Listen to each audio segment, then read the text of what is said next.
I'd go out on the ocean, and if I had a pony, I'd ride him on my boat, and we could all... Howdy, folks.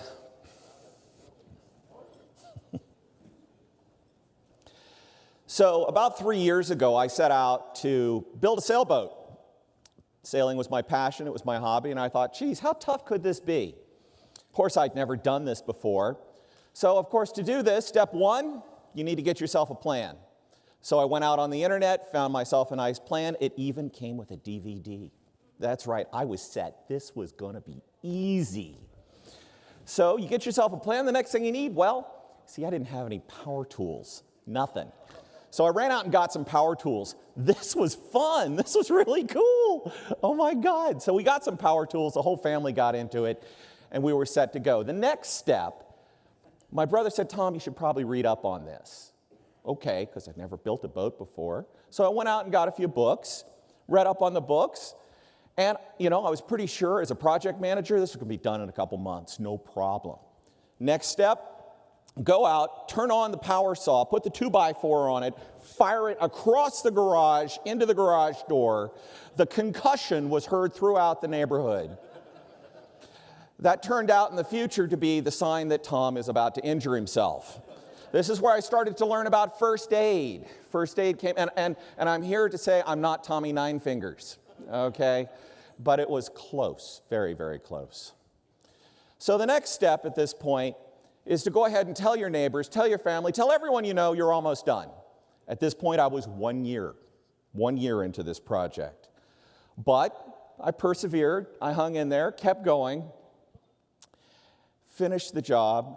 Well, didn't finish the job, unfortunately. I got to that magical point where you say, God, why didn't I build a kayak? Or maybe something in a bottle, yeah? But that's okay, you keep going, you keep pushing. 3 years later, and we're ready for our maiden voyage. You go out, you have a little champagne, you invite a few friends, you go out on the lake, and bam, we sank it. That's right. It went down, and there I was, treading water with the family, and I'm thinking to myself, this was not what I had in mind. This is kind of a painful lesson for me, and looking back on it, I realized that there was one more step I forgot.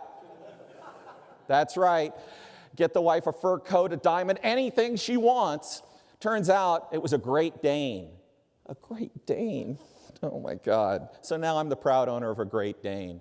But I'd seen this before. I've done this before. I've worked with software teams that have had a hard time breaking things down, that have had a hard time making problems into small enough bite-sized chunks. So it was a haunting reminder, really. And it turns out some problems are just hard.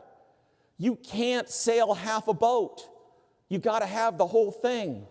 So what do we do in situations like this? Well, I came up with a few strategies based on this very personal experience. One, domain knowledge matters. Having some sort of mental model, some sort of concept of how to break things down is very, very useful, very helpful, and unfortunately seems to only come with experience. It also helps if the plan that you have is designed to build things in small testable steps. That may seem obvious, but an awful lot of plans that a lot of our teams work with are these monolithic plans that assume that you've got to deliver the whole thing. You also need a team, but you need a team not for the obvious reasons, but for a much more interesting reason. I need those critical eyes. I need people to look at things and say, Tom, I'm not sure that's the right way to do it. Maybe we should do it this way. And I wish I had spent more time with testing. If I had tested just a little bit more before taking my family out, it would have made a huge difference. So that test-first mentality is important. So 4 things: domain knowledge, design for iteration, having a good team, and test-first approach are all essential to being able to break things down. Those are the lessons I took away from this. Of course, guess what? I got another one in the works. That's right, I'm going to do it again. My wife's already picked out a diamond ring. Yeah. So this sort of taking my hobby has helped me understand what my teams are dealing with when I'm working with them, how we break things down, and how hard it is. So thank you very much. Now, who wants to go sailing?